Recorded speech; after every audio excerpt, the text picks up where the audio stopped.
श्री कृष्ण श्री कृष्ण श्री कृष्ण श्री कृष्ण। गुरुर्ब्रह्मा गुरुर्विष्णुः गुरुर्देवो महेश्वरः गुरुः साक्षात् परं ब्रह्म तस्मै श्री गुरवे नमः। तस्मै श्री गुरवे नमः। सच्चिदानन्दरूपाय विश्वोत्पत्त्यादिहेतवे तापत्रयविनाशाय श्रीकृष्णाय वयं नुमः। सर्वत्र गोविन्दनामसङ्कीर्तनं गोविन्द गोविन्द। नारायण नारायण नारायण नारायण।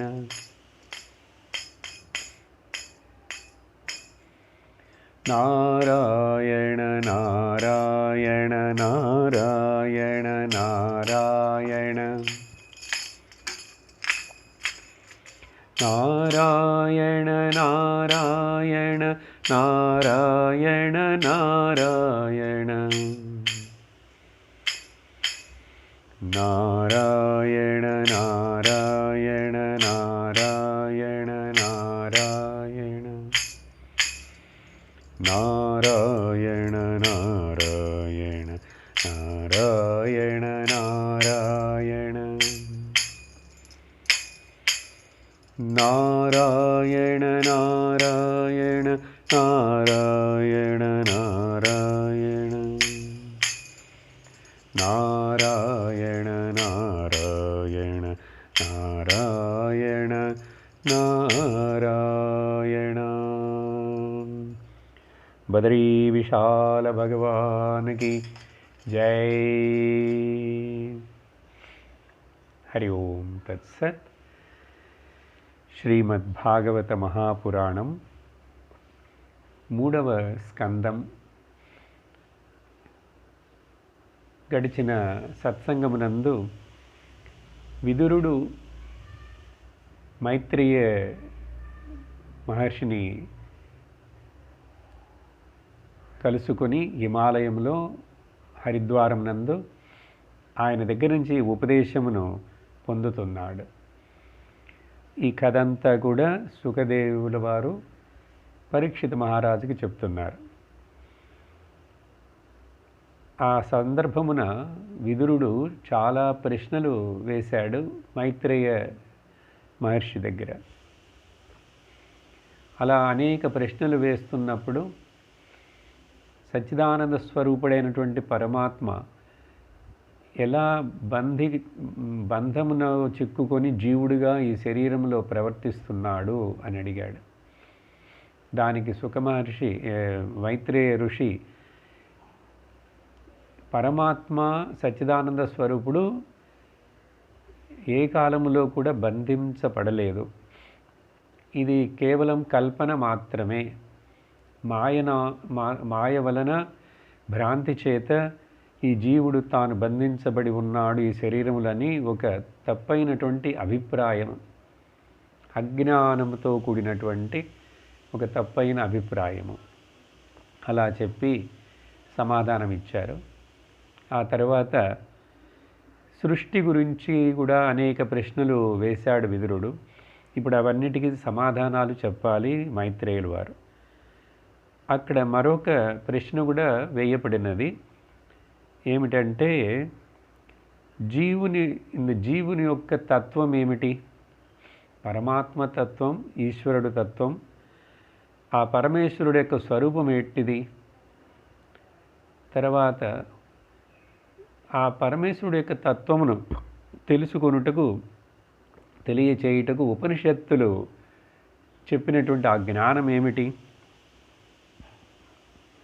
చూడండి, ఇక్కడ భక్తి శాస్త్రమైనటువంటి భాగవతమునందు జ్ఞానము గురించి అడగబడుతున్నది. శ్లోకంలో ఉందండి, పురుషస్య చ సంస్థానం స్వరూపం వా పరస్య చ జ్ఞానం చ నైగమం యత్తద్. నైగమం అంటే నిగమం, నిగమం అంటే వేదం, వేదం అంటే ఉపనిషత్తులు. వేదాంతములు ఉపనిషత్తులే కదా. ఆ తరువాత ఆ జ్ఞానమును ఎవరి దగ్గర నుంచి పొందాలి, ఎట్లా పొందాలి? ఆ పొందేవాడు శిష్యుడు, ఉపదేశం చేసేవాడు గురువు. కాబట్టి ఈ గురు శిష్యుల యొక్క పరస్పర ఈ ఉపదేశములు, వీటి వలన ప్రయోజనం ఏమిటి? చూడండి, ఇక్కడ విదురుడే శిష్యుడిగా వచ్చి మైత్రేయులు వారి దగ్గర ఉపదేశము పొందుటకు అడుగుతున్నాడు. కాబట్టి ఆ ప్రయోజనం ఏమిటి? పరస్పరము గురు శిష్యుల యొక్క సంవాదము వలన అని అడిగినప్పుడు ఇక్కడ మైత్రేయులు వారు, నీకు ఈ విషయములన్నిటినీ తెలియచేయుటకు నేను భాగవత మహాపురాణమును నేను నీకు చెప్పుట ప్రారంభిస్తాను. చూడండి, అన్ని చోట్ల భాగవతమే. సుఖదేవుల వారు పరీక్షిత్తుకి భాగవతం చెప్తానన్నారు. ఆ భాగవతమును భగవంతుడు సాక్షాత్తు నారాయణుడే బ్రహ్మదేవుడికి ఉపదేశం చేశాడు. బ్రహ్మదేవుడు ఆయన యొక్క కుమారుడైనటువంటి నారదుల వారికి ఉపదేశం చేశాడు. నారదుల వారు వ్యాసుడికి ఉపదేశం చేశాడు. వ్యాసుడికి ఉపదేశము చేయటము కాదు, అక్కడ యాక్చువల్గా జ్ఞాపకము చేయటం. నా వ్యాసుల వారి హృదయంలో ఉన్నటువంటి ఆ భాగవత జ్ఞానమును ఆయన కొంచెం సేపటికి తత్కాలమునకు మరచిపోయినాడు. కారణం ఏమిటంటే, ఈ మహాభారతము ధర్మము శాస్త్రమునే రాయుటకు ప్రయత్నం చేస్తున్నటువంటి ఆ వ్యాసుల వారికి భాగవతం కొంచెం సేపటికి మరిచిపోవటం జరిగినది. అలాగే ఇక్కడ మనం చూసే ఈ అధ్యాయంలో మైత్రేయులు వారు చెప్తున్నారు, నాకు భాగవతం ఎలా దొరికినది, నేను ఎవరి దగ్గర నుంచి విన్నానని చెప్తున్నప్పుడు ఈయన మరొక ఆ గురు శిష్య పరంపర, భాగవత పరంపరను చెప్తున్నారండి. ఈ భాగవత పరంపర సంకర్షణ భగవానుడు, నారాయణుడు యొక్క మరొక రూపమే సంకర్షణుడు. సంకర్షణుడు అంటే ఆదిశేషుడని, సంకర్షణుడు అంటే శివభగవానుకు కూడా సంకర్షణుడని పేరండి. రుద్రము చదివేటప్పుడు ఆ సంకర్షణ పేరు వస్తుంది అక్కడ. ఆ సంకర్షణ భగవానుడు దగ్గర నుంచి సాక్షాత్ నివృత్తి మార్గములో పయనిస్తున్నటువంటి బ్రహ్మదేవునుడి యొక్క మొదటి సృష్టి పుత్రులైన మానసపుత్రులైనటువంటి సనత్ కుమారులు ఆయన దగ్గర నుంచి తెలుసుకున్నారు. ఎవరి దగ్గర నుంచి? తండ్రి దగ్గర నుంచి కాదు, సాక్షాత్ మరలా భగవానుడే. కానీ భగవానుడు ఆదిశేష రూపంలో, సంకర్షణ రూపంలో ఆ సనత్ కుమారుల దగ్గర నుండి సాంఖ్యాయన ముని ఆయన తెలుసుకున్నాడు. ఆ సాంఖ్యాయన ముని దగ్గర నుంచి పరశురాముడు, బృహస్పతి విన్నారు. ఆ పరాశరుడు బృహస్పతి. ఆ పరాశరుడు యొక్క శిష్యుడినే నేను, నా గురువు గారు ఆ పరాశరుడు. కాబట్టి నాకు భాగవతం చెప్పినది ఆ పరాశర మహాముని అని చెప్పి ఈ భాగవతం యొక్క పరంపరని తెలియచేస్తున్నారు. తెలియచేసిన తర్వాత అదంతా వివరణ ఉంది. నేను మీకు అది కన్సైజ్ చేసి వాటి యొక్క ముఖ్యమైన అభిప్రాయములను మాత్రమే చెప్తున్నాను. అలా చెప్తున్నప్పుడు భాగవతము మరలా ఇక్కడ కూడా మైత్రేయుల వారు ఆ బ్రహ్మదేవుడి యొక్క ఉత్పత్తిని గురించి, బ్రహ్మదేవుడు పుట్టిన ఆ కథ, అది మనము 2వ స్కందమునందే చూసాము. అది అక్కడ ముగిసినది. అదే విషయమును ఇక్కడ మైత్రేయుల వారు చెప్తున్నప్పుడు ఇక్కడ ఒక ముఖ్యత్వం ఉంది దీంట్లో. సో బ్రహ్మదేవుడు పుట్టిన విషయం అంతా మనం విన్నాము. ఆయన తపస్సు చేశాడు. తర్వాత భగవంతుడి యొక్క దర్శనం, ఆ భగవాన్ శ్రీమన్నారాయణుడి దర్శనం దొరికినది ఏర్పడి, ఆ తర్వాత తనకు తెలిసినది తాను ఎవరని, ఇక మీదట సృష్టి చేయాలి. అక్కడ చతుశ్లోకి భాగవతమును భగవంతుడు బ్రహ్మదేవుడికి ఉపదేశం చేశాడు. కాబట్టి చూడండి, జీవితము మొదల్లో జ్ఞానప్రదముగా ఉండాలి, తపస్సు ప్రధానముగా ఉండాలని మనకు ఈ కథ తెలియజేస్తున్నాయి, బ్రహ్మదేవుడి యొక్క పుట్టుక. కాబట్టి తపస్సు, జ్ఞానము కోసం, ఆ జ్ఞానముతోటి నువ్వు లోకములో నీ వ్యవహారమును చెయ్యి. బ్రహ్మదేవుడు కూడా సృష్టి వ్యవహారం చేస్తున్నాడు కదా. ఆ సందర్భంలో బ్రహ్మదేవుడు తపస్సు చేశాడు, భగవంతుడు కనిపించాడు, భాగవతమును చతుశ్లోకి భాగవతను ఉపదేశం చేశాడు. అదే సమయంలో తర్వాత బ్రహ్మదేవుడు మరలా భగవంతుడిని ప్రార్థిస్తూ 25 శ్లోకాలు చెప్తున్నాడండి. ఇది వచ్చి ఈ 3వ స్కందములో 9వ అధ్యాయంలో మొదలవుతున్నది. బ్రహ్మోవాచ. 25 శ్లోకాలు అన్నిటినీ మనము చూడటం లేదు. ఇవన్నీ కూడా భగవంతుడి యొక్క స్వరూపమును, భగవంతుడి యొక్క గొప్పతనమును, భగవంతుడి యొక్క పరాక్రమము, శౌర్యము, వీర్యము, వీటన్నిటినీ పొగుడుతూ స్తుతిస్తూ కీర్తిస్తున్నాడు బ్రహ్మదేవుడు. అలా చెప్తున్నప్పుడు మొదట చెప్తున్నది ఏమిటంటే బ్రహ్మదేవుడు, ఈ లోకంలో తర్వాత ఇప్పుడు నేను సృష్టి మొదలు పెడితే మరలా నాలో అడిగి ఉన్నటువంటి ఆ జీవులందరూ వాళ్ళ వాళ్ళ వాసనలతోటి, వాళ్ళ కర్మ ఫలములతోటి, మిగిలి ఉన్న వాటి కర్మఫలములతో మరలా బయలుదేరి పుడతారు. అలా పుట్టినప్పుడు ఈ జీవులందరూ, ముఖ్యముగా మనుషులు, దేహ అభిమానము తోటి జీవులందరూ భగవానుడైనటువంటి నీ స్వరూపమును, నువ్వే వారి యందున్నావని తెలుసుకోకుండా ఒక దోషముతో ఉన్నారు. నీకంటే భిన్నముగా ఏమీ లేదు కదా, కానీ అది తెలియట్లేదు వారికి. వాళ్ళు ఈ మాయాశక్తితోటి నీలో కనిపించే ఈ వివిధమైనటువంటి సృష్టి మొత్తమును చూసి నువ్వే ఇన్ని రూపములుగా కనపడుతున్నావని తెలుసుకోక వాళ్ళు ఇలా దుఃఖ భాజనులు అవుతున్నారే అని చెప్పి జీవుల యొక్క సంసార దుఃఖమును చూసి, చూడండి, బ్రహ్మదేవుడు, సృష్టికర్త అయిన బ్రహ్మదేవుడే చింతిస్తున్నాడు. చింతిస్తూ భగవానుడి దగ్గర చాలా శ్లోకములు చెప్తూ ఆయన యొక్క దుఃఖం ఏమిటంటే, కొరత ఏమిటంటే, ఈ జీవులు ఈ అజ్ఞానంలో దుఃఖమునకు లోనవ్వకుండా వాళ్ళు సకామ కర్మలు మాత్రమే చేస్తూ మరలా ఈ సృష్టిలో చిక్కుకోకుండా జ్ఞానముతోటి వాళ్ళు ఎట్లా నిష్కామ కర్మ చేసి జ్ఞానమును పొందే మార్గము చాలా కష్టంగా ఉంది, అయ్యో అంటున్నాడు. కాబట్టి అలా అడిగినప్పుడు బ్రహ్మదేవుడికి 25 శ్లోకాలు చెప్పారన్నాము కదా. ఈ శ్లోకాలన్నిటిలో నుండి మధ్యలో సత్సంగము, శ్రవణ యొక్క మహిమను కూడా చెప్తున్నాడు బ్రహ్మదేవుడే. ఎవరైతే నీ శ్రవణ కీర్తనములు రూపమును, నీ ప్రసంగమును వింటుంటారో అవన్నీ మనుషుడికి మంగళకరముగా అయి వాళ్ళ యొక్క దుఃఖములను పోగొట్టును.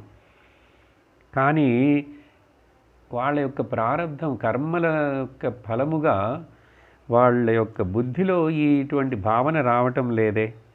నీ నామ సంకీర్తనములను వినాలని, చెప్పాలని, కీర్తించాలని వాళ్ళకి రావటం లేదు. వాళ్ళు వీటికి దూరముగా ఇంద్రియలోలులై జీవిస్తున్నారు. అటువంటప్పుడు వాళ్ళు మనస్సులో వచ్చే వాళ్ళ యొక్క కామనలకు బానిసలయ్యి స్వాతంత్ర్యం లేకుండా వాళ్ళు విషయభోగములలోనే పరితపిస్తూ, దాంట్లో ఉన్నది పిసిరంత సుఖమే, కానీ దానికోసం ప్రాకులాడుతున్నారు. నిరంతరము అమంగళకరమైన దానికోసం, ఆ సుఖాల కోసం అధర్మమైనటువంటి అమంగళకరమైనటువంటి కర్మలను చేస్తూనే ఉన్నారే. ఈ లోక సుఖం ఎంత చిన్న తుంపర్ అంటున్నారు, డ్రాప్లెట్. చెప్పాము కదా, మృత్యు యొక్క నోటిలో ఉండి ఒక కప్పను ఒక పాము పట్టుకుంది నోట్లో తినటానికి. పట్టుకున్న తర్వాత వెంటనే మింగలేదు. ఆ కప్పకు కూడా ప్రాణం వెంటనే పోదు. ముఖ్యముగా విషము లేనటువంటి పాములు, ఈ నీటి పాములు, ఇవి పెద్దగా, దాని నోరంత పెద్దదిగా ఉండదు, కానీ పెద్ద కప్పను పట్టుకుంటుంది. పట్టుకున్న తర్వాత కొంచెం కొంచెం మింగాలి. ఈ లోపల ఆ కప్ప కొంచెం సేపు అట్లాగే పాము కదలకుండా అట్లా ఉంటుంది నోట్లో పట్టి. అప్పుడు ఏమైందిట, ఈ పాము నోటిలో చిక్కుకొని ఉన్నటువంటి కప్ప దానికి వెనక నుంచి పట్టుకుందండి పాము. కాబట్టి దీని తల, కప్ప యొక్క తల, కళ్ళు బయటికే ఉన్నాయి. దానికి ముందు ఒక ఈగ ఇట్లా ఇట్లా పోతున్నదిట. ఈగ, పురుగు ఏదో. ఆ పురుగుని పట్టుకొని తినాలని చెప్పి కప్ప నాలికని బయటికి చాపుతూ క్యాచ్ చేయాలని ప్రయత్నం చేస్తుందిట. చూడండి, తాను మృత్యువు యొక్క నోట్లో ఉన్నది ఎప్పుడు లోపలికి మింగేస్తుందో అని తెలియదు, కానీ దానికి ఆశ ఈ పురుగును తినాలని. ఇలాంటి ఉదాహరణలు చాలా చెప్పబడ్డాయండి. మనుషుడు ఈ లోకంలో తాను ఈ సుఖములు, లోక సుఖముల కోసము పాకులాడటం అనే గురించి.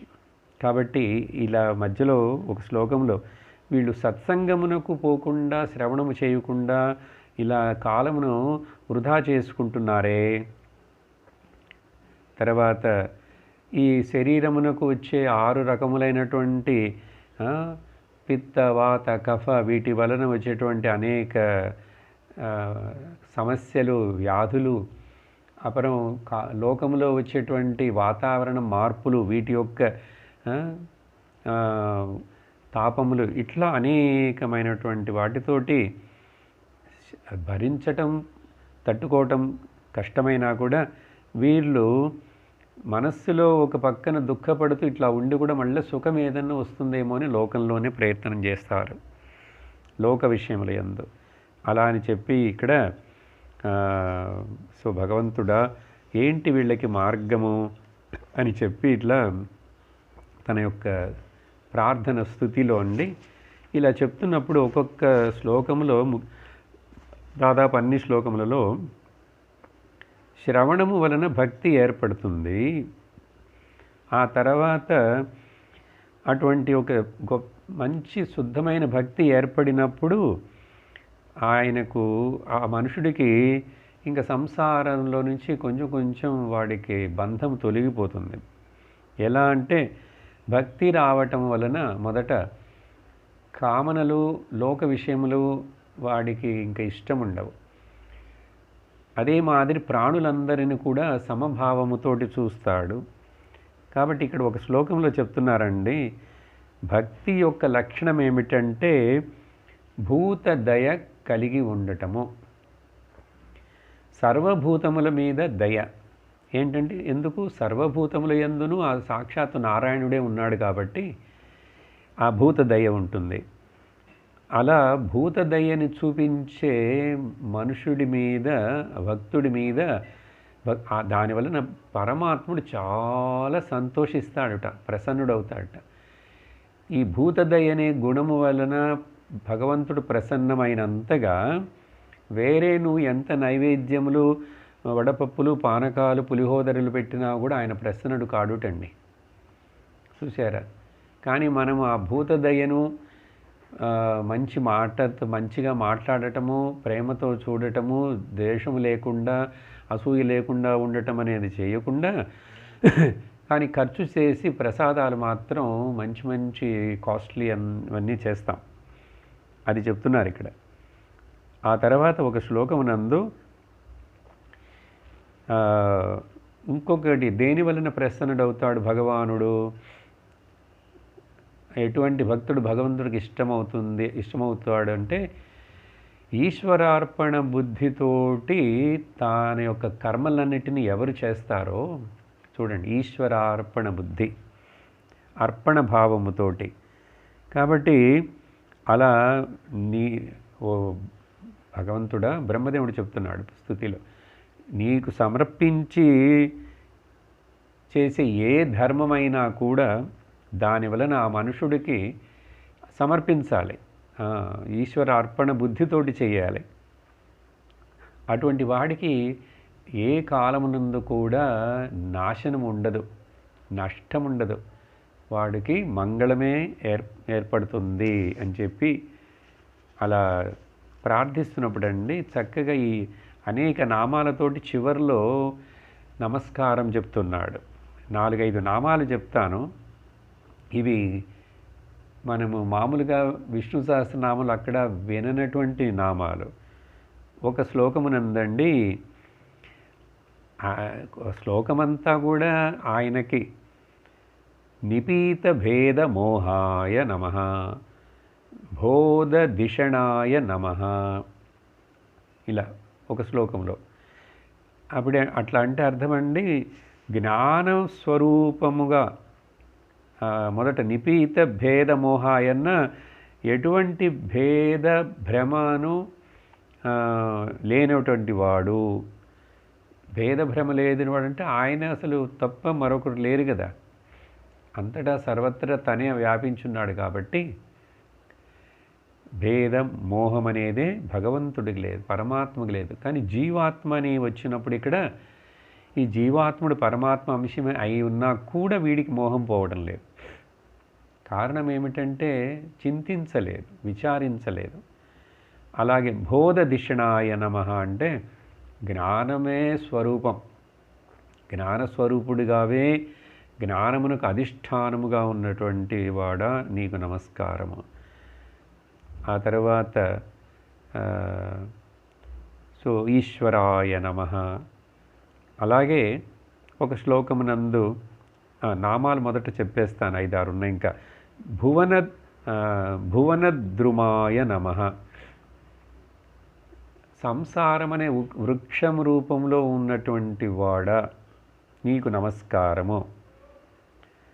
అనిమిషాయ నమః, కాలము యొక్క ఎఫెక్ట్ నీలో లేదు, నీవు కాలాతీతుడవు, కానీ కాలమును కనిపించేటట్లు చేస్తావు. కాలమనే ఒక మాయాశక్తిని పెట్టి నువ్వు ఈ నీ యొక్క లీలలను, ఈ సృష్టి క్రమమును జరిపిస్తున్నావు. కానీ నీవు కాలాతీతుడవు కాబట్టి అనిమిషాయ నమః. అధిమఖాయ నమః, మఖము అంటే యాగమండి, యజ్ఞము యాగము. సో అన్ని యజ్ఞములు యాగములు కర్మలు కన్నిటికీ అధిష్టానము నువ్వే.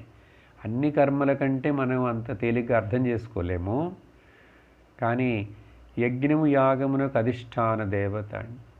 ఇప్పుడు కొద్దిసేపట్లో ఈరోజు మనం మొదట ఆ యజ్ఞస్వరూపుడైనటువంటి వేదస్వరూపుడైనటువంటి యజ్ఞ వరాహస్వామి అవతారము, మొదటి అవతారము ఈ కల్పం ఆరంభమునందు, అది చూస్తాం, వస్తుంది ఇప్పుడు. ఆ తర్వాత పురుషోత్తమాయ నమః, ఇది మామూలుగా ఎక్కువ తెలిసిన నామమే. పురుషోత్తమాయ, ఉత్తమ పురుషోత్తమ యోగమని భగవద్గీతలో ఆ 15వ అధ్యాయమునకే ఈ పేరు పెట్టబడినదండి, పురుషోత్తమ యోగం. లోకంలో 2 పురుషులు ఉన్నారు, ఒకటి క్షరపురుషుడు, ఇంకొకటి అక్షర పురుషుడు అని అక్కడ చెప్తారు భగవద్గీతలో. ఆయన ఆ క్షరపురుషుడు వచ్చేసి ప్రకృతికే అక్కడ క్షరపురుషుడు అని చెప్పబడినది. అక్షర పురుషుడు అంటే కూటస్థం అని చెప్పబడినది. అక్కడ కూటస్థం అంటే మాయకు కూటస్థం అని చెప్పబడినది. కనిపించే నామరూపాలన్నీ క్షరము, క్షరపురుషుడు యొక్క రూపము. అక్షర పురుషుడు అంటే దాని కూటస్థమని పేరు చెప్పి భగవద్గీతలో విషయాన్ని చెప్తున్నానండి. కూటస్థం అంటే వేదాంతంలో ఒక అర్థం ఉన్నది, కానీ ఇక్కడ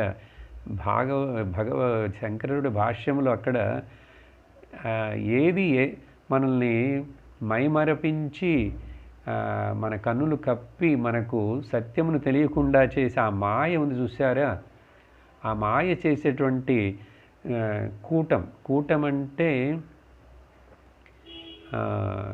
గుంపు అని అర్థం, రాశి అని అర్థం. ఆ మాయ అనేది ఒక కూట రాశి. కూట అంటే కూటలి అంటే మా మైమరిపించేది, మోసము చేసేది అని అర్థం. సరే, ఎందుకు చెప్తున్నారంటే పురుషోత్తమ అని చెప్పి అక్కడ ఈ రెండుకు కూడా అంటే మాయకు, మాయ వలన సృష్టించబడినటువంటి ఈ జగత్తు రెండుటికి కూడా మించి ఉన్నటువంటిది ఉత్తమ పురుషస్త్వన్యః పరమాత్మేత్యుదాహృత. ఉత్తమ పురుషుడు, ఈ రెండిటికి సంబంధం లేకుండా ఉన్నటువంటి ఏ ఉత్తమ పురుషుడు ఉన్నాడో ఆ ఉత్తమ పురుషుడికి పేరు పరమాత్మ అని చెప్పబడుతుంది అని గీతలో. ఆ తర్వాత ఒక నామం అండి, ఉదరస్థ భవాయ నమః. ఎవరి పొట్టయందు సర్వం జగత్తు బ్రహ్మాండం మొత్తమును పెట్టుకొని ఉన్నాడో, అందుకే ఆ రూపం పద్మనాభుడు. భగవంతుడి యొక్క నాభిలో నుంచి ఆ పద్మం అనేది రావటం. పద్మం దేనికి చిహ్నం అంటే అండి, ఈ బ్రహ్మాండం మొత్తం కూడా పద్మాకారంలో ఉందిట. అండాకారం అని చెప్పినా కూడా పద్మం దీనిలో నుంచే ఆ బ్రహ్మదేవుడు అని, బ్రహ్మదేవుడి దగ్గర నుంచే సృష్టి అని అంతా చెప్పబడుతుంది. సరే, ఇలా ఈ బ్రహ్మదేవుడు చక్కని 25 శ్లోకములు చెప్పి ఒక శ్లోకమునందండి చివరిలో మనుషుడు నీ యొక్క స్మృతి అంతే నారాయణ స్మృతి అని చెప్పి సుఖదేవులు వారు చెప్పారు కదా పరీక్షిత్కి మొదల్లోనే. మనిషి శరీరంను వదిలేటప్పుడు ఏమి చింతిస్తూ ఏమి అనుకుంటూ శరీరాన్ని వదలాలని అడిగాడు కదా, అంతే నారాయణ స్మృతి. నారాయణ స్మృతితోటి శరీరాన్ని వదలాలి. కానీ లోకములో ఇక బ్రహ్మదేవుడు చెబుతున్నాడు, అలా భగవంతుడి యొక్క నామముని చెబుతూ శరీరము వ్యాధితోటి కష్టపడుతూ ప్రాణములు వదులున్నప్పుడు అది కష్టపడుతున్నా కూడా ఆ భగవంతుడి యొక్క అనేక గుణములు అవతారముల్లో వచ్చినటువంటి ఆ నామములు అచ్యుత, కేశవ, అనంత, గోవింద, దామోదర, ఋషికేశ, పద్మనాభ, శ్రీధర, త్రివిక్రమ, వామన, ఇవన్నీ ఏవైనా నామం భగవంతుడిని ఉచ్చరిస్తారో వాళ్ళకిట అనేక జన్మలుగా వీడికి ఉన్నటువంటి ప్రారంభం ఇప్పుడు అనుభవిస్తున్నాడు, అవి వెళ్ళిపోతున్నది శరీరం. కానీ సంచిలో ఇంకా బ్యాలెన్స్ ఉంది, మూట. ఆ పాప కర్మ మూటకి పేరు సంచిత కర్మ. అలాగే ఆన్ ది వేలో కొరియర్ సర్వీస్ లాగా ఇంకా పోయి చేరటానికి కొంచెం ఉంది, ఈ జన్మలో చేసింది, అది పేరు ఆగామి. ఇవన్నీ కూడా వాడికి తొలగిపోతాయిట ఆ భగవంతుడి నామం చెప్తూ కనుక శరీరం వదలగలిగితే. కానీ సో ఆ తర్వాత ఏమవుతుంది, పాపములన్నీ పోతే అజ్ఞానం యొక్క ఆవరణమంతా తొలగిపోయి వాళ్ళు బ్రహ్మపదమును పొందుతారు. అట్లా అని చెప్పి ఇక్కడ అంతే నారాయణ స్మృతి యొక్క ముఖ్యత్వమును చెప్తున్నాడండి. చెప్పి నువ్వు ఏ ధర్మమైనా ఆచరించు, ఆ ధర్మమంతా కూడా భగవంతుడి యొక్క ఆరాధనగా ఉంటే, భగవత్ అర్పణముగా ఉంటే అవన్నీ మంచి ధర్మములు, అవి స్వధర్మములు. ఇలా 25 శ్లోకాలతోటి చక్కటి ప్రార్థన చేసిన బ్రహ్మదేవుడు ఇంకా అలిసిపోయాడా అన్నట్లుగా ప్రార్థన ముగించి నమస్కారం చేస్తూ భగవాను చూస్తూ అట్లా ఉన్నాడట. అప్పుడు భగవంతుడు శ్రీమన్నారాయణుడు మాట్లాడుతున్నాడు, మరలా ఉపదేశిస్తున్నాడు. ఇక్కడ మరలా 12 శ్లోకములండి, 12 శ్లోకములు. శ్రీ భగవానువాచ. వీటిలో కూడా ఒక 3-4 శ్లోకములు మాత్రం మనకు చక్కటి అర్థముతోటి మనకు ఉపయోగపడేవి చెప్తాను ఇప్పుడు. మొదట బ్రహ్మదేవుడిని మరల పారాడుతూ పొగుడుతూ అభినందిస్తూ నీకు భద్రము కలుగుతుంది, నీకేమి జరగాలో నేను ముందే నిర్ణయించి పెట్టున్నాను, నువ్వు మరలా తపస్సు చేయి, ఇప్పుడు మరలా తపస్సు చేయాలట. చేస్తే ఆ లోకములన్నీ నీ హృదయంలో తెలుస్తాయి, నువ్వు సృష్టి ఎలా చేయాలని. మొదట ఎవరో తను అనేదే తెలియకుండా ఉండడంలో తపస్సు చేశాడు. ఇప్పుడు తెలుసుకున్న తర్వాత ఆ సృష్టిని ఎలా చేయాలి అనేది నీకు కావలసిన ప్లాన్ అంతా కూడా, మాస్టర్ ప్లాన్ అంతా నీ హృదయంలో ఉనకే తెలియజేయబడుతుంది. కాబట్టి మరలా తపస్సు చేయమని కూడా భగవంతుడు చెప్తూ, తర్వాత నువ్వు మొదట్లో ప్రార్థనలో చెప్పావే, జీవుల గురించి నువ్వు చాలా చింతిస్తున్నావు, బాధపడుతున్నావు, వాళ్ళ యొక్క గతి ఇట్లాగ ఉంటున్నదే అని చెప్పి దానికి భగవంతుడు బదులు చెప్తున్నట్లుగా 2 శ్లోకముల్లో చెప్తున్నారండి. యదాతు సర్వభూతేషు దారుష్వగ్నిమివ స్థితం ప్రతిచక్షీతమాం లోకః జహ్యాత్తర్హ్యేవ కష్మలం. చూడండి, భగవంతుడి యొక్క సాక్షాత్ నారాయణ భగవానుడియ నోటిలో నుంచి వచ్చినటువంటి మాటలు. ఎప్పుడైతే మొదట ఒక ఉదాహరణని చెప్తున్నాడండి భగవంతుడు. నేను ఒక కట్టెలో ఉన్నటువంటి దాగి ఉన్న నిప్పులాగా, ఎనీ వుడ్ మెటీరియల్ అండి, కట్టెలో అగ్ని ఉందండి, కానీ అగ్ని అది ప్రత్యక్షముగా మేనిఫెస్ట్ అయి కనపడదు, కానీ ఉంది. సో అలాగే దారుషు అగ్నిం ఇవ, నేను అలాగా అన్ని జీవరాశుల యందు అంతటా సత్తు చిత్తు రూపమా నేనే నిండి ఉన్నాను అని ఈ సత్యమును, కట్టెలో నిప్పులాగా నేను అంతటా వ్యాపించి ఉన్నానని ఈ సత్యమును మనుషుడు ఎప్పుడైతే తెలుసుకుంటాడో, వాడికి ఈ విషయమును సత్యమును దర్శిస్తాడో, వానికి అదే సమయంలో అజ్ఞాన మాలిన్యం మొత్తం తొలగిపోతుంది. చూడండి, కాబట్టి సర్వత్ర సమదర్శనం, సర్వాత్మభావం, ఇది భగవద్గీతలో కూడా, ఇక్కడ భాగవతంలో కూడా అనేక పర్యాయాలు ఇది చెప్తూనే ఉంటుందండి. ఉపనిషత్తు కూడా అంతే. సర్వభూతస్థమాత్మానం సర్వభూతాని చాత్మని సంపశ్యన్ బ్రహ్మ పరమం యాతి నాణ్యేన హేతునా. కైవల్యోపనిషత్ అండి. ఎప్పుడైతే సర్వభూతములకు లోపల ఒకే ఆత్మ ఉన్నదని తెలుసుకొని ఎవరైతే తెలుసుకుంటాడో, దాని వలన మాత్రమే వాడు ఈ సంసార అజ్ఞాన సాగరములో నుంచి విడిపించబడతాడు, వేరే మార్గము లేదు అని కూడా చెప్పబడింది. అదే ఇక్కడ భగవంతుడు మరలా చెప్తున్నాడు. సో ఒక మనుషుడు యొక్క అజ్ఞాన మాలిన్యం పోవాలంటే కనిపించున్నదంతయు భగవంతుడే. సర్వము కృష్ణమయము, విష్ణుమయము, నారాయణమయము, బ్రహ్మమయం అనే భావన ఇది వచ్చిందంటేనే చాలండి. ఈ మనుషుడికి మనస్సులో ఏర్పడి కల్మషం ఉందే, భేదభావాలు, రాగద్వేషాలు, వ్యామోహాలు, పట్టుదలలు అన్నీ పోతాయి. ఈ భావనని చేస్తూనే ఉండాలి. అంతటా అన్నిటి యందు నారాయణుడు తప్ప, భగవంతుడు తప్ప మరొకటి ఏదిమే లేదు, ఏది కూడా లేదని. తర్వాత మరొక శ్లోకమునందండి భగవంతుడు చెప్తున్నాడు,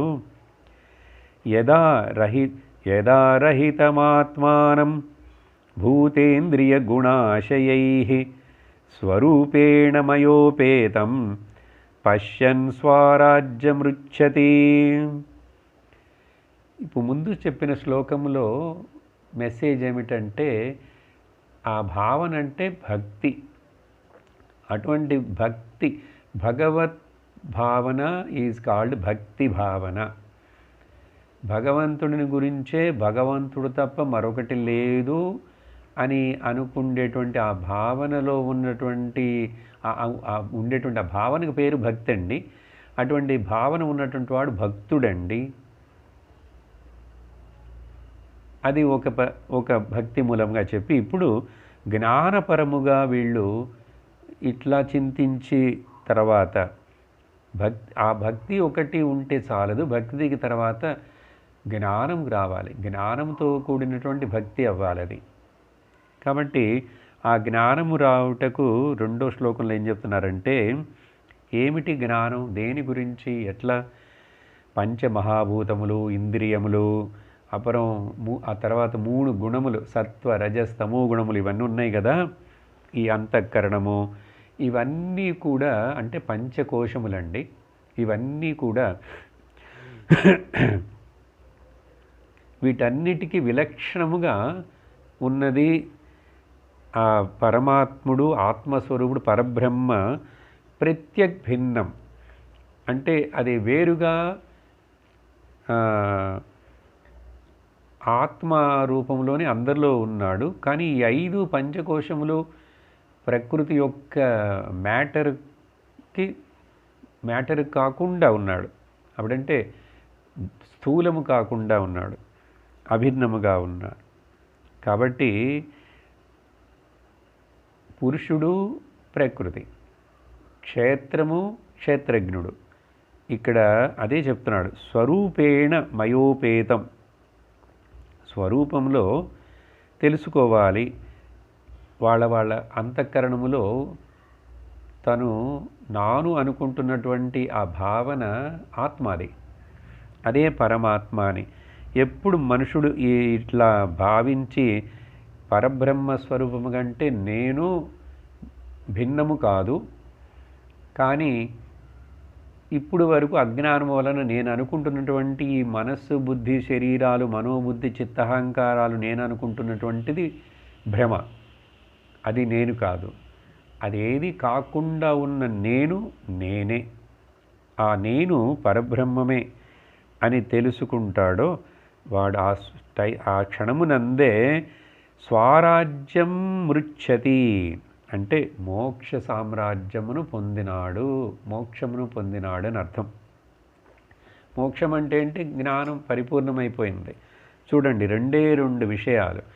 మొదట మనస్సుని మనస్సులో కల్మషం లేకుండా చేసుకోవాలి. దానికోసం భక్తి, కర్మయోగము, భక్తి యోగములు.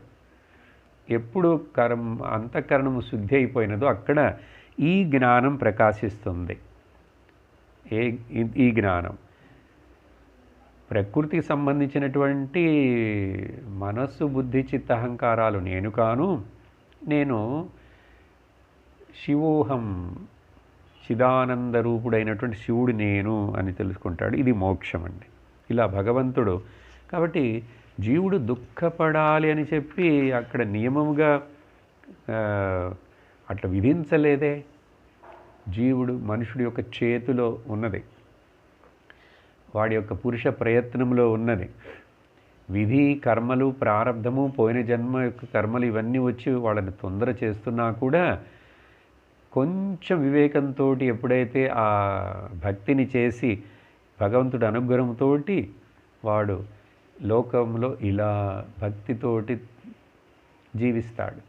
ఆ తర్వాత జ్ఞానం వచ్చేస్తుంది. కాబట్టి ఎవరు దుఃఖపడమన్నారు? నేనుదా అందరికీ బుద్ధి ఇచ్చాను కదా, మనస్సునిచ్చాను, చింతించాలి కదా. ఇలా చెప్తూ భగవంతుడు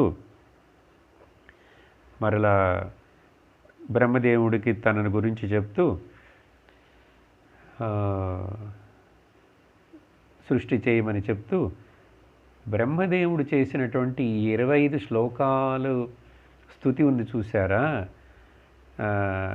దానికి సంతోషము పడి ఆ స్తుతిని ఆ ప్రార్థనను, స్తుతిని ఎవరెవరైతే చేస్తారో, ఈ స్తోత్రమును పఠిస్తారో, సేవిస్తారో వాళ్ళకి వచ్చే ఫలం ఏమిటనేటువంటిది భగవంతుడు చెప్తున్నాడండి.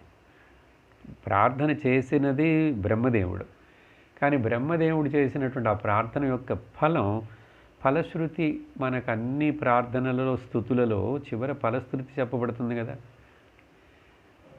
దీంట్లో విష్ణు సహస్రనామంలో అన్నిటి అందు.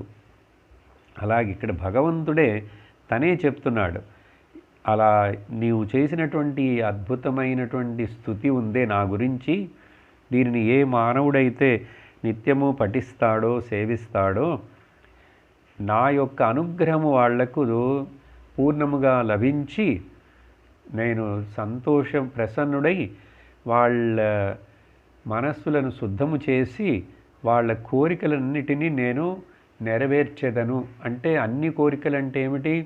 మనసు శుద్ధమైన తర్వాత ఆ శుద్ధమైన మనసులో కోరికలు ఉండవండి. వాడికి జ్ఞానము ప్రసాదిస్తాను అని అర్థం. ఆ తర్వాత ఒక శ్లోకమునందండి భగవంతుడు చెప్తున్నాడు,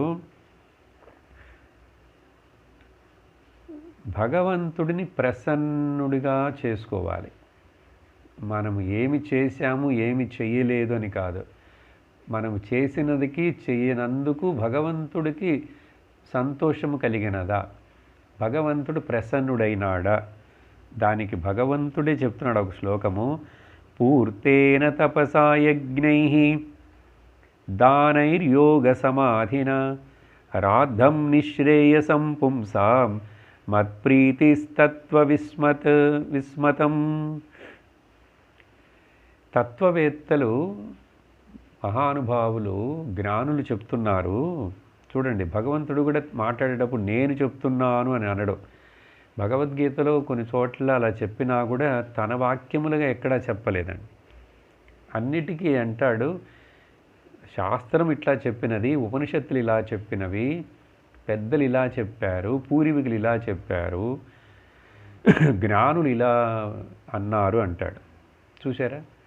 కాబట్టి భగవంతుడు వచ్చి మాట్లాడుతున్నా కూడా తన శాస్త్రమునే తను ఆధారముగా ఆలంబనముగా చేసుకొని మాట్లాడుతున్నాడు. ఇది చాలా ముఖ్యమైన పాయింట్ అండి మన సనాతన ధర్మంలో. ఎవ్వరు కూడా ఇది నేను కనిపెట్టినది, నేను చేశాను, నాది, నా సొంతం, కాపీరైట్ అన్నీ నాకే, అట్లా అని ఎక్కడన్నా ఎవరైనా రాశారండి? వీళ్ళందరూ వ్యాసులు వారు కానీ, శంకరాచార్యులు వారు కానీ, ఆ తర్వాత వచ్చిన అనేక ఋషులు కానీ, మహాత్ములు వాళ్ళ ఏవి వాళ్ళు చేశారో లోక కళ్యాణం కోసం వాటిలో ఎక్కడ కూడా వాళ్ళ పేర్లు కూడా లేవు. కొన్ని చోట్ల పేర్లు తర్వాత మనం అనుకొని కనుక్కున్నవే తవరు. కాబట్టి ఏమిటి అర్థం? ఈ శ్లోకంలో చెప్తున్నారు, నువ్వు సమాజ సేవ చెయ్యి, తపస్సు చెయ్యి, యజ్ఞములు చెయ్యి, దానములు చెయ్యి, యోగాభ్యాసము, సమాధి అభ్యాసం ఏదో ഒന്ന് చెయ్యి. వీటన్నిటి వలన ఏమిటి నువ్వు పొందాలి?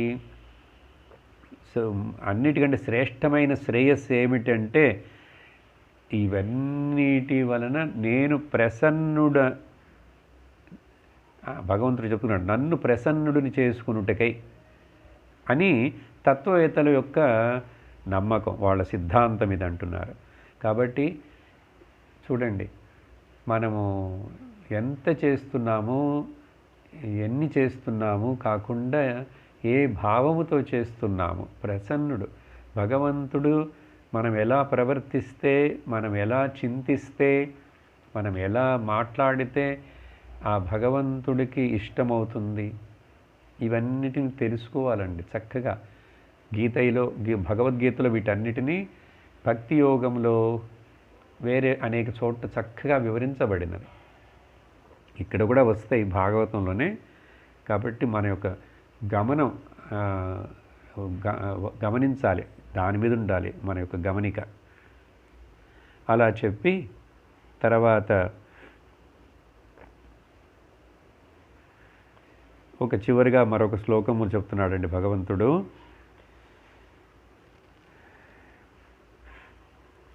అహమాత్మా ఆత్మనాం ధాతః ప్రేష్ఠః సన్ ప్రేయసామపి అతో మయి రతిం కుర్యాద్ దేహాదిర్యత్ కృతే ప్రియః.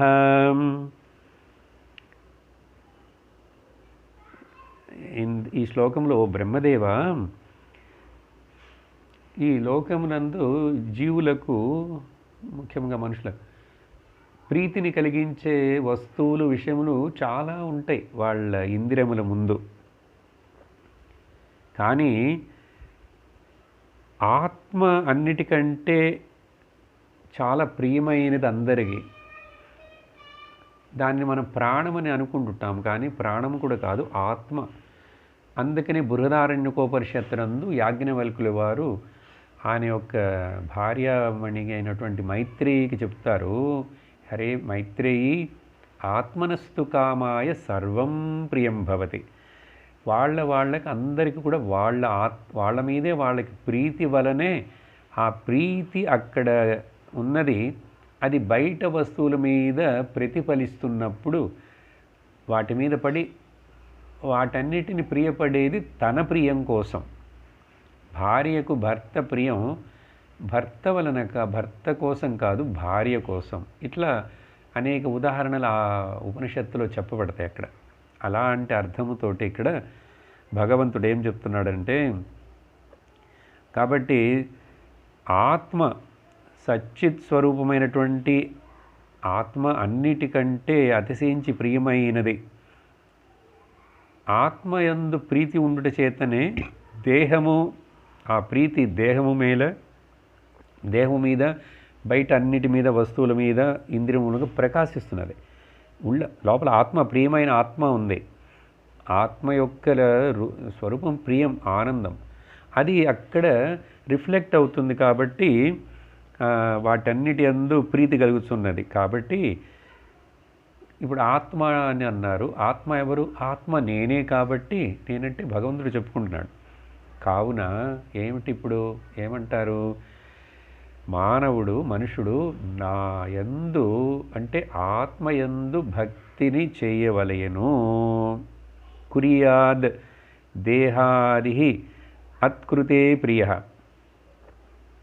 అతో మయిం రతిం కుర్యాత్. కాబట్టి నా మీద ప్రేమను చూపించాలి, నా మీద భక్తిని చూపించాలి అంటారు. అంటే అర్థం ఆత్మ మీద భక్తి, ఆత్మ మీద ఇష్టం.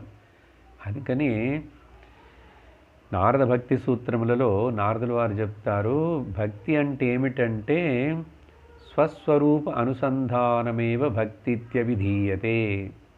ఆత్మచింతనకి పేరే, చింతన యొక్క పేరే భక్తి అని పిలువబడుతుందంటారు అక్కడ. ఇప్పుడు చూడండి, నారదుల వారు భక్తి సూత్రంలో చెప్పింది, ఇక్కడ భగవంతుడు చెప్తున్నది. యాజ్ఞవల్కుల వారు చెప్పినది బృహదారణ్యకోపనిషత్తులు అన్నీ ఒకటేగా ఉన్నాయి. సో ఇలా భగవంతుడు 12 శ్లోకాలతో చక్కగా ఉపదేశం చేశాడు. ఆ తర్వాత మైత్రేయ ఋషి వారు విదురుడికి దగ్గర చాలా విషయాలని చెప్పడానికి మొదలు పెడుతూ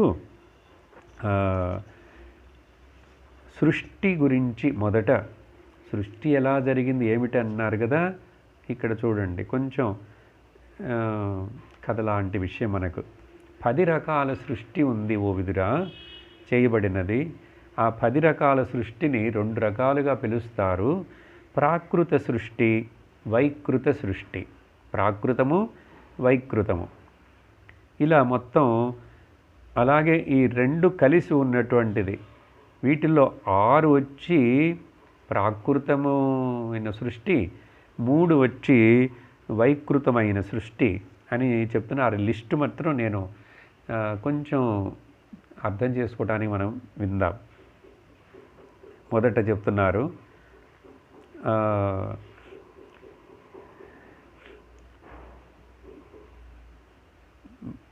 బ్రహ్మ ఒకటి ఉన్న వస్తువు, బ్రహ్మ యొక్క శక్తి మాయ. ఆ బ్రహ్మదేవుడు కాదండి, బ్రహ్మనుడి పరబ్రహ్మను యొక్క శక్తి మాయ.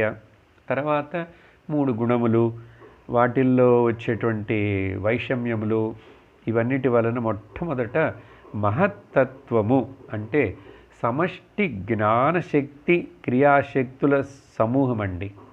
మహత్తత్వం అంటే మొత్తం టోటల్ జ్ఞానశక్తి, క్రియాశక్తి, ఓకే, ఈ 2 యొక్క సమూహం, సమాహారము పుట్టినది. దానికి పేరు మహత్తత్వముట. ఇది మొదటి సృష్టి. సృష్టి నెంబర్ 1 ఇది మహత్తత్వము. 2 ఆ తర్వాత అహంకారము సృష్టించబడినది. దాని తర్వాత పంచమహాభూతములు, జ్ఞానేంద్రియములు 5, కర్మేంద్రియములు 5, ఇవన్నీ ఈ అహంకారము నుంచి ఈ కర్మేంద్రియములు, జ్ఞానము, ఇది 2వ సృష్టి నెంబర్ 2. 3వది ఏమిటంటే 5 సూక్ష్మ మహాభూతములు.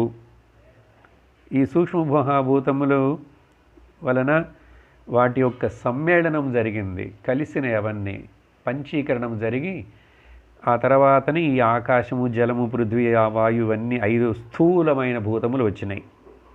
సో దీనిని 3వ సృష్టి అంటారు. ఆ తర్వాత 4వ సృష్టి అండి, జ్ఞానేంద్రియములు, కర్మేంద్రియములు ఇవి కలిసి 4వ సృష్టి. ఇవి సాత్విక అంశముతోటి ప్రకృతి యొక్క సాత్విక అంశం నుంచి పుట్టినాయి. ఆ తర్వాత 5వ సృష్టి ఇంద్రియముల యొక్క అధిష్టాన దేవతలు ఉన్నారు. ఒక్కొక్క ఇంద్రియమునకు శక్తి, వెనక పనిచేసే చూచే శక్తి అంటే అది ఒక దేవత, వినే శక్తి అది ఒక దేవత. ఆ తర్వాత 6వ సృష్టిలో జీవులకు ఏర్పడే జీవులకు ఏర్పడే జీవులకు ఆవరణము, విక్షేపము, అవిద్య, అజ్ఞానమనే ఇవన్నీ 6వ సృష్టిలో వచ్చినాయి. ఈ 6 ఇప్పుడు వరకు చెప్పిన 6 సృష్టులు, వీటిని ప్రాకృత సృష్టులు అంటారు. ఆ తర్వాత వైకృతము. ఇక్కడ చెప్తున్నప్పుడు వైకృతములో ఈ 7వ సృష్టిలో చెట్లు, చేమలు మొదలైనవి.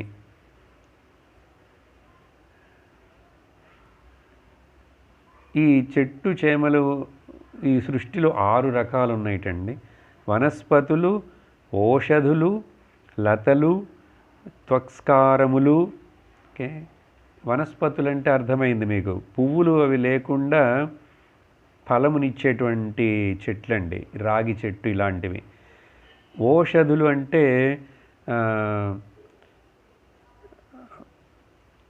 మనుషులు తినటానికి ఉపయోగపడేటువంటివన్నీ కూడా ఓషధులేనండి. వరి మొదలైన చెట్లన్నీ కూడా అది ఫలమునిస్తుంది, వెంటనే నశించిపోతుంది. ఆ వరి ఇచ్చినటువంటి ఆ గడ్డి చెట్టు లాంటిది, వరి మొక్కలు వెంటనే నశించిపోతాయి. లతలు చెట్లను ఆశ్రయించి పట్టుకొని పాకుతూ పెరిగేవి. సత్కారములంటే గట్టిగా బెరుడు ఉండేటువంటివి చెట్లు, వెదురు చెట్లు. ఈ ముఖ్యంగా వెదురు చూడండి, ఆకులు కొంచెం దానికి, కానీ గట్టి బెరుడు ఉండేటువంటిది. వీరుధములు అంటే పొదలుట. 6 ధ్రుమములు. ఈ ధ్రుమములే పువ్వులు, కాయలు ఉండి చాలా మనకు వచ్చే మామిడి పండ్లు, జామ పండ్లు ఇట్లాంటివన్నిటి కూడా పోషణమునిచ్చేటువంటివి. సరియా, వీటిలో నేల నుంచి ఆ పోషణం పైకి ప్రసరిస్తుంది వాటిల్లో.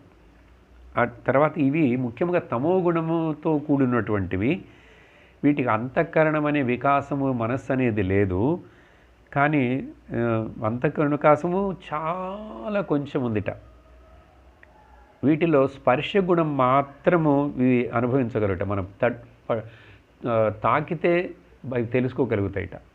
కాబట్టే చెట్టు నుంచి పువ్వులను విరిచేటప్పుడు పండ్లని చాలా ప్రేమతోటి మృదువుగా దానితో మాట్లాడి చెప్పి తాకి ముదురుగా తీయాలి. చూడండి, ఎందుకంటే దానికి స్పర్శ గుణం తెలుస్తుందిట. మరలా వాటిలో చాలా చాలా భేదాలు ఉన్నాయి. ఒక్కొక్క దాని యందు ఒక్కొక్క విశేషణ లక్షణం ఉందని చెప్పి. తర్వాత 8వ సృష్టి పశుపక్షాదుల సృష్టి. వీటిలో 28 రకాలు ఉన్నాయిటండి. వాటిలో చాలా పెద్ద లిస్ట్ ఉంది. 2 గిట్టలతో పుట్టేటువంటి మృగాలు, ఒకే గిట్టతో పుట్టేటువంటి మృగాలు, ఒకే గిట్టతో ఉండేటువంటి గాడిద, గుర్రము ఇవన్నీ అండి. తర్వాత 2 గిట్టలతో ఉండేవి మన ఆవు, గేదెలు, మేకలు ఇవన్నీ కూడా, జింకలు 2 గిట్టలతోటి ఉంటాయిట. చూడండి.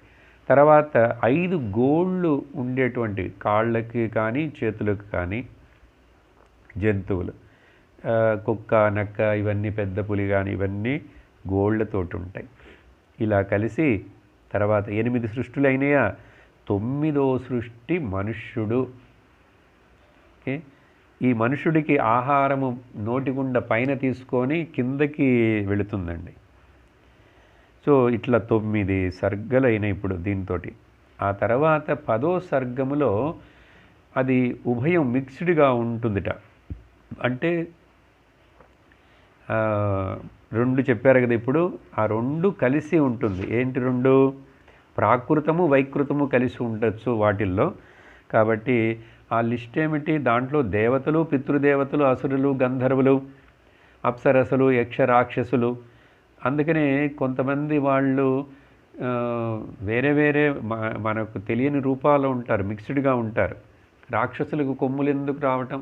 కాబట్టి అక్కడ 2 సృష్టిలు మిక్స్ అయ్యి కూడా ఉండొచ్చు అని చెప్పి మొత్తం వీటితోటి 10 రకములైనటువంటి ఈ సృష్టిలన్నీ చేయబడినాయి అన్నారు. ఆ తరువాత విదురుడు అడుగుతాడు, ఈ కాలము యొక్క విభాగము, కాలము యొక్క రూపం ఏమిటి అని అడిగితే, ఆ కాలము చిన్న పరమాణువు దగ్గర నుంచి కాలము కొలత వేయబడినది. అదేంటండి, పరమాణువు మ్యాటర్ కదా. కాలం అంటే, కాలం అనేది నువ్వు ఒక గంట అంటే ఏమిటి, అది ఎక్కడుంది? మెజర్మెంటే కదా.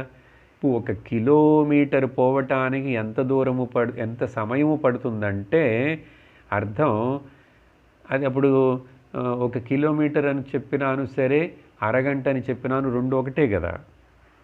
ఎందుకు? దూరము ఆ తర్వాత కాలము కలిసి మెజర్ చేయబడుతున్నాయి. కాబట్టి అందుకనే దేశ కాలములు 2 ఎప్పుడు కలిసి ఉంటాయి. ఆ దృష్టితోటి ఇక్కడ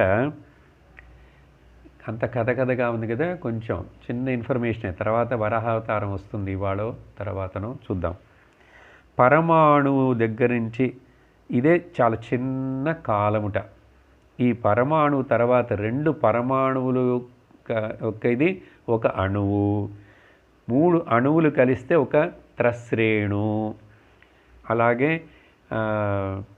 3 త్రశ్రేణువులు కలిస్తే ఒక త్రుటి, అలాగా 100 త్రుటులు కలిస్తే ఒక వేధ, 3 వేధలు కలిస్తే ఒక లవము, 3 లవములు కలిస్తే ఒక నిమేషము, 3 నిమేషములు ఒక క్షణము, 5 క్షణములు ఒక కాష్ట, 15 కాష్టలు ఒక లఘువు, 15 లఘువులు ఒక ఘటిక, 2 ఘటికలు ఒక ముహూర్తము. ఈ పదం కోసమే నేను ఇవన్నీ చెప్పాను. చూసారా? ముహూర్తం అంటే మనకు తెలుసు. ముహూర్తం అంటే అండి 45 నిమిషాలండి. సో ఇలా చెప్పి ఈ కాలం ఇట్లా ఇంకా చాలా చెప్తే, యుగముల యొక్క సమయం, ఒక్కొక్క యుగమునకు ఎన్ని లక్షల రోజులు. అలా యుగముల్లో చిన్న కాలమానమున్న యుగము మన కలియుగం అండి. దీనికే 43,20,000 సంవత్సరాలు. దీనికి 2 ముందు జరిగిపోయినటువంటి ద్వాపర యుగం, దానికి 2 త్రేతాయుగము, దానికి 2 ఇంకా పెద్దది కృతయుగము. ఇలా ఆ టైం స్కేల్ చెప్పి, ఆ తర్వాత మనువులు మన్వంతరములని చెప్పబడుతున్నాయి. ఒక మనువు సుమారుగా 71 చతుర్యుగముల కాలము అధిపతిగా ఉంటాడుట. 71 చతుర్యుగములండి. చతుర్యుగముల యొక్క సంఖ్య మనం లెక్కించుకోవాలి.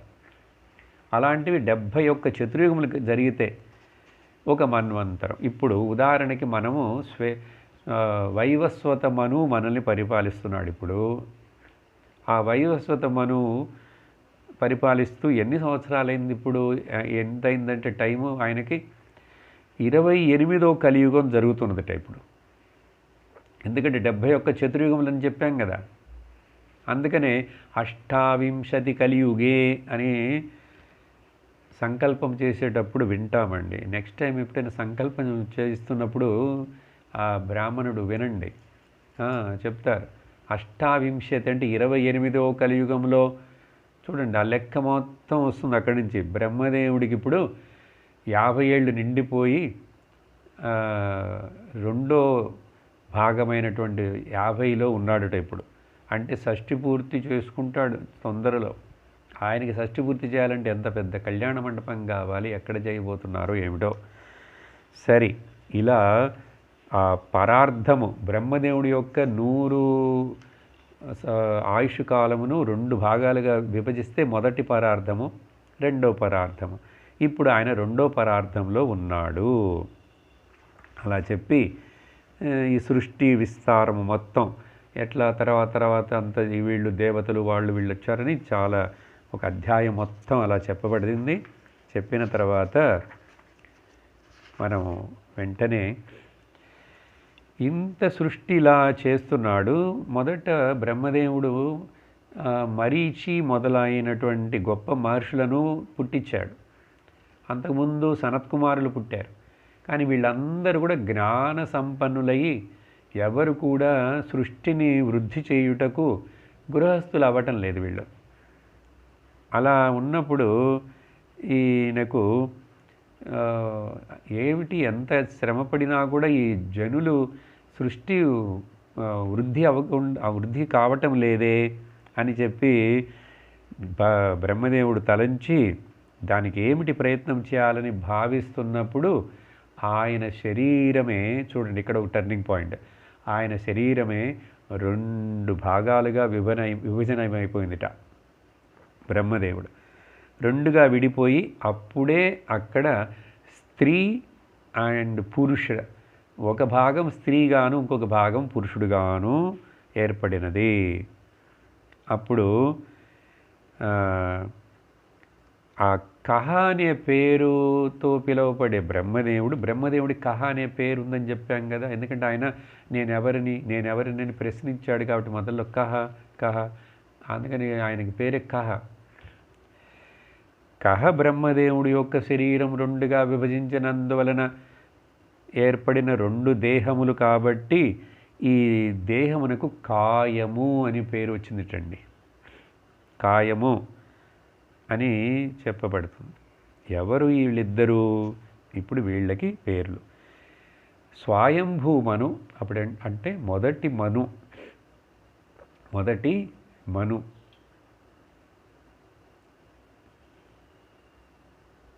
స్వయంభూ మను. తర్వాత ఆ స్త్రీ రూపం వచ్చింది శతరూప. సో శతరూప, స్వయంభూ మను మొదటి భార్యాభర్తలు. అక్కడి నుంచే భార్యాభర్తల సంగమము మైథునం అనేటువంటిది మొదలైనదిట. చూడండి, అప్పుడు వాళ్లకు పుట్టిన పిల్లలు ఎవరు? 2 మగపిల్లలు, ప్రియవ్రతుడు, ఉత్తానపాదుడు. ఆ తర్వాత 3 ఆడపిల్లలు, ఆకూతి, దేవహూతి, ప్రసూతి. ఈ 3 ఆడపిల్లలని ఆకూతిని రుచి అనే ప్రజాపతికి, అంతకుముందే ప్రజాపతులు ఉన్నారండి. ప్రజాపతులందరూ చాలామంది బ్రహ్మదేవుడి యొక్క మనస్సులో నుంచి పుట్టిన వాళ్ళు తపస్సు చేసుకుంటున్నారు.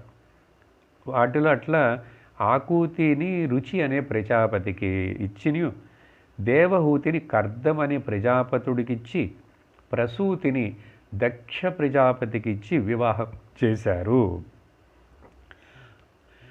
ఆ తర్వాత వీళ్ళ దగ్గర నుంచే ఈ జగత్తు మొత్తం సంతానం, ఈ సంతానమునే జగత్తంతా కూడా నిండి ఉన్నదిట. చూడండి, అలా చెప్పి ఆ తర్వాత 13వ అధ్యాయములో ఈ వరాహావతారం వర్ణనము చేయుటకు మొదలు పెడుతున్నారు. ఏమైందిట? శతరూప స్వయంభూమను పుట్టిన తర్వాత బ్రహ్మదేవుడు వీళ్ళిద్దరూ ఆయన తండ్రి తండ్రి కదా, బ్రహ్మదేవుడి యొక్క మనస్సులో నుంచి 2 విభజించి శరీరమే 2 అయిందంటే అర్థమేంటి? బ్రహ్మదేవుడు లేకుండా పోలేదు. బ్రహ్మదేవుడి యొక్క సంకల్పంలోంచి 2 వచ్చారని అర్థం. అప్పుడు వాళ్ళిద్దరూ ముందు వాళ్ళకి కనపడే ఆ బ్రహ్మదేవుడికి నమస్కారం చేసి, మమ్మల్ని శాసించుము, ఏమి చేయాలి మేము, మా కార్యం ఏమిటి, మా కర్తవ్యం ఏమిటి అని అడిగారు. అలా మమ్మల్ని ఆశీర్వదిస్తే మాకు మంగళం అవుతుందని. అప్పుడు బ్రహ్మదేవుడు వీళ్ళని మరలా సంతోషమించి, మీలాగుండాలి పిల్లలంటే, కాబట్టి ఇట్లా తండ్రి చెప్పే మాటను వినేవాళ్ళుగా ఉండాలి అని చెప్పి, మనువు దగ్గర సృష్టిని చేయాలి మీరు, మీ వలన ఈ లోకంలో అనేక మంది సంతానం మనుషులు పుడతారు, జీవులకు శరీరాలు ఇవ్వాలి మీరు అన్నప్పుడు మనువు చెప్తాడు, అది సరి మేము సకల ప్రాణులను సృష్టిస్తే మేము అవి నివసించుటకు విశాలమైన భూమి ఎక్కడ కనపడటం లేదే, ఎందుకంటే అంత జలమయముగానే ఉంది. అప్పుడు బ్రహ్మదేవుడు ఈ కల్పంలో నిద్రలేచి ఈ సృష్టిని మొదలు పెడుతున్నప్పుడు మొత్తం జలమయముగానే ఉన్నది. కాబట్టి భూదేవి కనిపించటం లేదు. అది ప్రళయ రాశిలో ప్రళయ జలము వచ్చి ఆ ప్రళయ జల రాశిలో భూమి ఎక్కడో మునిగిపోయి ఉన్నది. ఆ భూమిని ఇప్పుడు పైకి తీసుకొచ్చే మార్గం ఏమిటి, దాన్ని కొంచెం ఆలోచించి నాన్నగారు మీరు చెప్పండి అన్నారు. అప్పుడు ఆ బ్రహ్మదేవుడు ఇలా ఆలోచిస్తున్నాడు, ఏమి చేయాలి, భూమిని పాతాళంలో ఎక్కడో ప్రళయ జలరాశిలో కిందకి వెళ్ళిపోయినాడు. ఆ భూమిని ఎలా తెచ్చేది, పైకి తెచ్చి దానిని ఈ జలము మీద నిలబెట్టాలి, మునిగిపోకుండా నిలబెట్టాలి అంటే ఆలోచిస్తున్నప్పుడు వెంటనే ఆయన ఎప్పుడైతే అలా చింతిస్తున్నాడో ఆ బ్రహ్మదేవుడి యొక్క ముక్కు రంధ్రములో నుండి ఈ బొటన వేలుకి సైజుకు ఉండేటువంటి ఒక వరాహ రూపము ఉద్భవించి, అది ఏమిటని కూడా తెలియలే మొదట. అలా వచ్చి గాలిలో బ్రహ్మదేవుడి ముందు నిలబడి బ్రహ్మదేవుడు చూస్తుండగానే ఆ వరాహ శిశువు రూపంలో వచ్చినటువంటి ఆ వరాహం వెంటనే పెద్ద రాతిబండ సైజుకి అయిపోయిందిట. ఆ తర్వాత ఇంకా పెరిగి కొండ సైజుకి అయినదిట. అలా అప్పుడు బ్రహ్మదేవుడు ఆశ్చర్యపడి, ఎవరై ఉంటుంది ఈ విచిత్రమైన జంతువు ఇక్కడ రూపం కనపడేది అని తర్వాత తెలుసుకున్నాడు. ఇది ఆ భగవంతుడు శ్రీమన్నారాయణుడే అని చెప్పి ఆ వరాహస్వామి రూపంలో వచ్చినట్టు ఆ విష్ణు భగవానుడు పెద్ద ఆకారమును తీసుకొని ఆకాశం సైజుకి పెరిగిపోయి అక్కడ అప్పుడు వేరే లోకములలో తపస్సు చేస్తూ ఉన్నటువంటి అనేక మంది ఋషులు వాళ్ళందరూ కూడా అక్కడి నుంచి ఈ భగవాను యొక్క ఈ రూపమును దర్శించి ఆశ్చర్యముగా ఉన్నది వాళ్ళకే. అందరూ వేద మంత్రములతోటి ఆ వేద స్వరూపుడు యజ్ఞ స్వరూపుడైనటువంటి వరాహస్వామిని ప్రార్థిస్తున్నారు అనేక మంత్రములు చెప్పి. ఆ తర్వాత భగవంతుడైనటువంటి ఆ వరాహస్వామి ఋషులందరూ జితం జితం తే జిత యజ్ఞ భావన, నీకు జయము జయము నీకు జయము అని చెప్పి వాళ్ళందరూ జిందాబాద్ అంటున్నారు. ఆ తర్వాత భగవంతుడు తన యొక్క అద్భుతమైనటువంటి పెద్ద ఆకారముతో కూడినటువంటి ఆ వరాహస్వామి జలములో అలా లోపలికి ఈదుకుంటూ వెళ్ళిపోయాడు. వెళ్ళి అక్కడ పాతాళలోకములో ఎక్కడో ప్రళయ జలములో మునిగిపోయి ఉన్నటువంటి ఆ భూదేవిని తన యొక్క అందమైన ఆ తెల్లని కోరల మీద నిలబెట్టుకొని భగవంతుడు కోర మీద ఒకే ఒక ఖడ్గం లాంటి ఒక పళ్ళు దాని మీద బయటికి తీసుకొని వస్తున్నాడు లేపుకొని. అలా లేపుకొని వచ్చేటప్పుడు వీళ్ళందరూ ప్రార్థనలు చేస్తున్నారు. నమో నమస్తే అఖిల మంత్రదేవతా ద్రవ్యాయ సర్వక్రతవే క్రియాత్మనే వైరాగ్య భక్త్యాత్మజయానుభావిత జ్ఞానాయ విద్యా గురవే నమో నమః. చూడండి ఆ భగవంతుడికి ఎన్ని పేర్లు ఎట్లా చూస్తున్నారు. యజ్ఞ రూపము, ద్రవ్య రూపము, సర్వక్రతు రూపంలో ఉన్నటువంటి వాడు, భక్తి జ్ఞాన వైరాగ్యములను ఇచ్చేటువంటి వాడవు అయినటువంటి విద్యకు గురువైనటువంటి ఓ భగవానుడా నమో నమః అని వీళ్ళందరూ ప్రార్థిస్తున్నారు. భగవంతుడు అట్లా లోపలికి వెళ్ళి ఆ భూదేవిని తీసుకొస్తున్నప్పుడు అదే సమయంలో ఓ విదుర అక్కడ ఆ జలములో భగవంతుడు భూదేవిని రావడానికి వెళ్ళినప్పుడు అక్కడ ఒక పెద్ద బలవంతుడైనటువంటి హిరణ్యాక్షుడు అనే రాక్షసుడు ఉన్నాడు. హిరణ్యాక్షుడు అనే రాక్షసుడు భగవంతుడు ఆ భూదేవిని బయటికి తీసుకున్నప్పుడు అడ్డుపడి ఆయనతోటి యుద్ధం చేశాడు. ఆ యుద్ధము అద్భుతమైనటువంటి యుద్ధం జరిగినది. అక్కడ భగవాన్ శ్రీమన్నారాయణుడు వరాహస్వామి ఆ హిరణ్యాక్షుడిని సంహారం చేసి భూదేవిని జలము మీదకు తీసుకొచ్చాడు అని చెప్పితే వెంటనే విదురుడు ప్రశ్నిస్తున్నాడు, ఆ హిరణ్యాక్షుడు రాక్షసుడు ఎవరు, ఎందుకు ఆయన భగవంతుడితోటి యుద్ధం చేశాడు, ఆ యుద్ధము ఎందుకు జరిగింది, దీనికి కారణం ఏమిటి అన్నీ కూడా అడిగాడు. అడిగినప్పుడు ఆ తర్వాత విదురుడు అడిగిన కథకి ఆ ప్రశ్నకి మైత్రేయులు వారు బదులు చెప్తున్నారు. అలా చెప్తున్నప్పుడు తర్వాత కథ మనము వచ్చే సత్సంగంలో చూస్తాము. కశ్యప మహాముని దితి ఆయన యొక్క ఇద్దరు భార్యలు, ఆయనకి ఇద్దరు కాదు చాలామంది భార్యలు ఉన్నారు, ఆయన ఒక ప్రజాపతి. సో దితికి కశ్యప మహామునికి పుట్టినటువంటి ఇద్దరు కొడుకులు హిరణ్యాక్షుడు, హిరణ్యకశిపు. దానిలో ఈ హిరణ్యాక్షుడు ఒకడు అని చెప్తూ, ఎందుకు కశ్యప మహాముని అయినటువంటి ఆయనకు ఇటువంటి వాళ్ళు పుట్టారని దానికి కారణం ఉందని ఈ కథ అంతా మనం వచ్చే సత్సంగంలో చూస్తాం. ఈరోజు యజ్ఞవరాహస్వామి శ్రీమన్నారాయణ భగవానికి జై. ఓమానందం ఓమానందం ఓమానందం